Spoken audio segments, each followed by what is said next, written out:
Hello everyone, again welcome back to my YouTube channel Mechanical Concept. Now today I discuss about the bore diameter, stroke length, clearance volume and the compression ratio and the swept volume of the petrol engine. Means आज अपन बात करेंगे compression ratio क्या होता है और उसमें जो जो कंपोनेंट्स आते हैं रेशियो में, जैसे क्लियरेंस वॉल्यूम आता है, स्वेप्ट वॉल्यूम आता है और स्वेप्ट वॉल्यूम निकालने के लिए बोर डायमीटर क्या होता है, स्ट्रोक लेंथ क्या होता है, तो उसके बारे में हम आज इस वीडियो में बात करेंगे। वीडियो शुरू करते हैं। शुरू करने से पहले मेरे चैनल को सब्सक्राइब करना ना भूलें प्लीज़। अगर आपको मेरा वीडियो अच्छा लगे तो मेरे वीडियो को लाइक करें, शेयर करें एंड चैनल को सब्सक्राइब करें। सबसे पहले ये एक ऑटो साइकिल है, इसका एक पीवी डायग्राम है और ये टीएस डायग्राम है। अब अपन बात करते हैं, जैसे आप लोगों ने देखा होगा ऑटो साइकिल जब बनाते हैं तो ड्रॉ करते थे, यहाँ पे कुछ गैप होता है। ये गैप अपन क्यों रखते हैं इसके बारे में बात करते हैं। जैसे ये मैंने ये ड्रॉ कर लिया, यहाँ पे ये आपका पिस्टन लगा हुआ है, ये आपका पिस्टन कनेक्टिंग रोड से क्रैंक शाफ्ट से कनेक्टेड है। इसको मैंने बोल दिया बीडीएस, इस पोर्शन को ये आपका बीडीएस और ये हो गया आपका टीडीएस, टॉप डेड सेंटर। अब क्या होगा, यहाँ से फ्यूल आई इनलेट, ये फ्यूल इनलेट आई। फ्यूल इनलेट आने के बाद पिस्टन कहाँ से आ गया, यहाँ पे था टीडीसी पे, इसको अपन ने टीडीसी बोला और इसको अपन ने बीडीसी बोला। तब टीडीसी से पिस्टन ने क्या किया, फ्यूल को इनलेट किया और बीडीसी पे आ गया। जब बीडीसी पे आएगा तो ये क्या करेगा, फ्यूल को कंप्रेस करेगा। जब फ्यूल को कंप्रेस करेगा तो यहाँ पे क्या होगा, प्रेशर इंक्रीज होगा, ये आपका प्रेशर इंक्रीज हो रहा है और वॉल्यूम डिक्रीज होगा, तो यहाँ से ये वॉल्यूम यहाँ पे जाके ये डिक्रीज हो गया। एंड नाउ यहाँ पे हीट सप्लाइड होती है।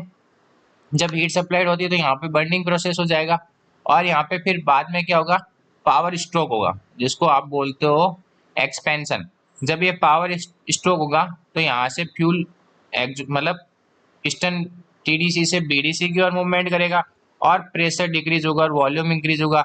जब पिस्टन टीडीसी से बीडीसी मूवमेंट करेगा तो इस पॉइंट पे आ जाएगा, इसको बोलते हैं अपन BDC. And now heat supplied, इसको बोलते हैं वर्क आउटपुट, जिसको अपन ने बोल दिया पावर स्ट्रोक, जिसको अपन वर्क आउटपुट बोलते हैं। यहाँ पे हीट रिजेक्टेड हो गई। अब अगेन वापस जब यहाँ से बीडीसी पे है तो ये पिस्टन वापस टीडीसी पे आएगा।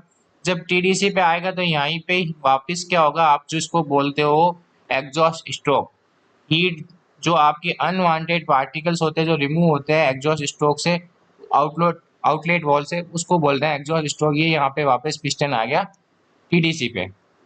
अब अपन समझते हैं यहाँ पे ये जो पोर्शन है, इस पोर्शन को बोलते हैं अपन कंप्रेशन वॉल्यूम। ये अपन कंप्लीट यहाँ तक क्यों नहीं लेके आते, क्योंकि ये वॉल से स्ट्राइक नहीं करे। जो ये इंजन का जो सिलेंडर है इससे स्ट्राइक नहीं करे, अगर इससे स्ट्राइक करेगा तो इंजन का सिलेंडर डैमेज हो जाएगा। इसकी वजह से अपन इसमें कुछ कंप्रेशन रेशियो रखता है, मीन्स अपन इसको बोलते हैं कंप्रेशन वॉल्यूम। ये जो वॉल्यूम है कंप्लीट, इसको दे दिया है कंप्रेशन वॉल्यूम। और अपन ने सबसे पहले एक वीडियो में पढ़ा था स्ट्रोक। स्ट्रोक मीन्स जब पिस्टन टीडीसी से बीडीसी जो मूवमेंट करता है, ये जो लेंथ होती है इसको बोलते हैं स्ट्रोक लेंथ। और इसका जो डायमीटर होता है इसको बोलते हैं बोर डायमीटर। और जो कंप्लीट इसका जो वॉल्यूम होता है इसको बोलते हैं स्वेप्ट वॉल्यूम। क्या बोलते हैं, स्वेप्ट वॉल्यूम। और इन दोनों का जो रेशियो होता है, कंप्रेशन रेशियो प्लस स्वेप्ट, नहीं, clearance volume plus swept volume divided bye compression swept volume, इसको बोलते हैं कंप्रेशन रेशियो। सबसे पहले अपन बात करते हैं बोर डाया। अब बोर क्या होता है, इस सिलेंडर का जो डायमीटर होता है, ये जो डायमीटर है यहाँ से लेके यहाँ तक, इसका जो डायमीटर होता है उसको बोलते हैं बोर डाया, बोर। और इसको अपन रिप्रेजेंट करते हैं डी से। और अपन बात करते हैं स्ट्रोक एल। जब पिस्टन टीडीसी से लेके बीडीसी मूवमेंट करता है तो ये जो लेंथ होती है इसको बोलते हैं stroke in the form of length. Means TDC से बीडीसी पिस्टन जितना मूवमेंट करेगा, जो डिस्टेंस ट्रेवल करेगा, उसको बोलते हैं स्ट्रोक। और जो इस सिलेंडर का डायमीटर होता है उसको बोलते हैं बोर। ये मैंने यहाँ पे लिख रखा है।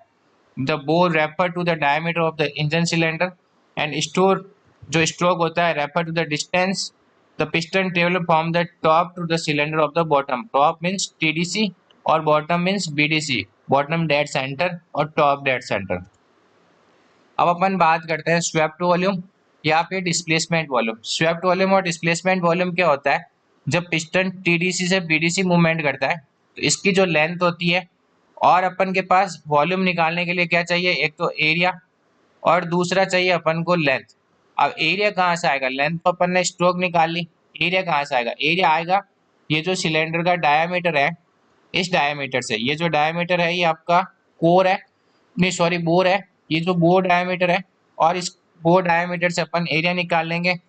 और अपन को निकालना है क्या, स्वेप्ट वॉल्यूम। स्वेप्ट वॉल्यूम क्या होता है, इस पोर्शन में, ये जो पोर्शन है यहाँ पे इसको बोलते हैं स्वेप्ट वॉल्यूम, इस एरिया को।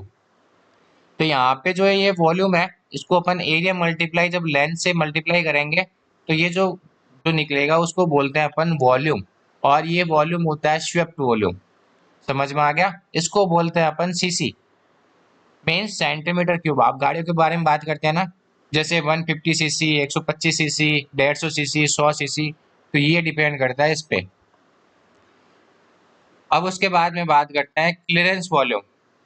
क्लियरेंस वॉल्यूम क्या होता है, जैसे फ्यूल इनलेट हुआ, जब फ्यूल इनलेट होता है तो पिस्टन टीडीसी से बीडीसी मूवमेंट करता है।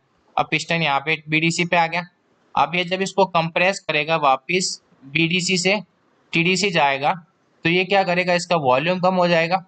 और यहाँ पे ये जो एरिया है, यहाँ पे आपका फ्यूल रहेगा, कंप्रेस फ्यूल, जो एयर प्लस फ्यूल का जो मिक्सचर होता है, ये यहाँ पे कंप्रेस फ्यूल का मिक्सचर होता है, इसको बोलते हैं अपन क्लियरेंस वॉल्यूम। क्या बोलते हैं हम, ऐसा तो है नहीं कि पिस्टन यहाँ तक चला गया, यहाँ पे फ्यूल को कंप्रेस तो करेगा, इसको बोलते हैं अपन clearance volume. Clearance volume is the volume remaining in the cylinder when the piston is TDS, means जब पिस्टन टीडीएस पे होता है तो रिमेनिंग जो वॉल्यूम होता है उसको बोलते हैं अपन क्लियरेंस वॉल्यूम। यहाँ पे ये जो होता है, यहाँ पे फ्यूल कंप्रेस किया हुआ एरिया होता है। अब अपन बात करते हैं कंप्रेशन रेशियो।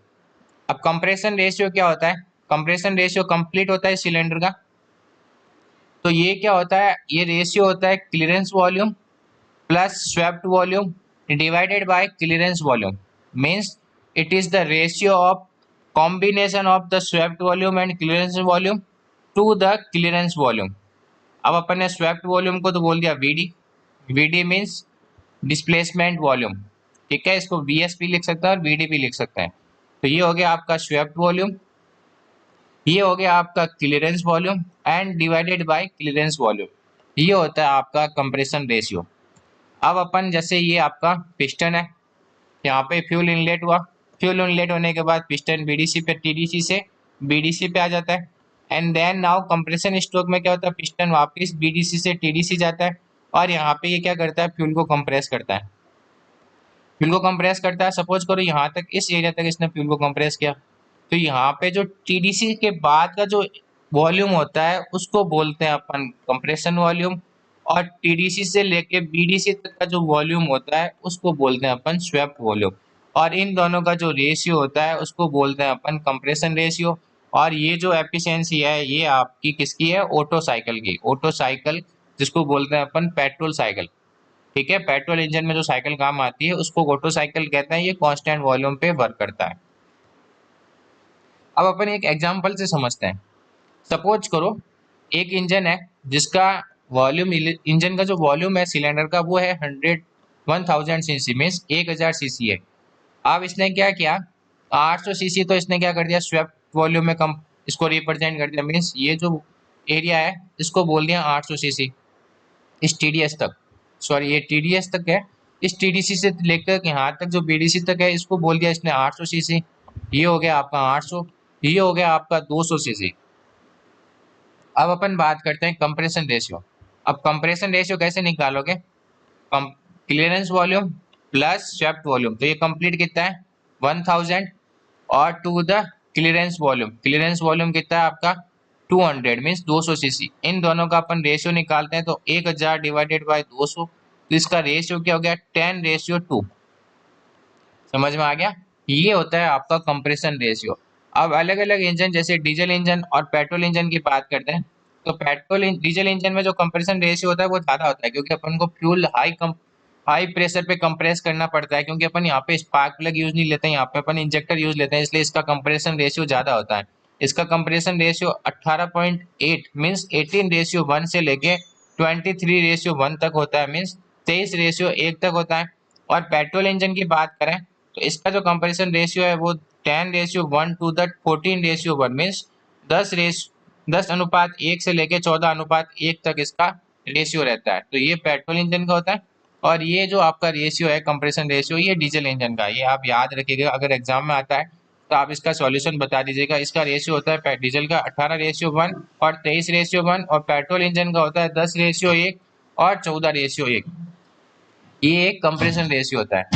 तो इस तरीके से अपन बात करते हैं जो कंप्रेशन रेशियो क्या होता है सिलेंडर का, उसके अपन बारे में अपन इस वीडियो में बात की है। अगर आपको मेरा वीडियो अच्छा लगे तो प्लीज मेरे चैनल को सब्सक्राइब करें। मेरे चैनल का नाम है मैकेनिकल कंसेप्ट। यार अगर आपको मेरा वीडियो अच्छा लगे तो प्लीज लाइक भी करें एंड शेयर भी करें। Thank you for watching my video.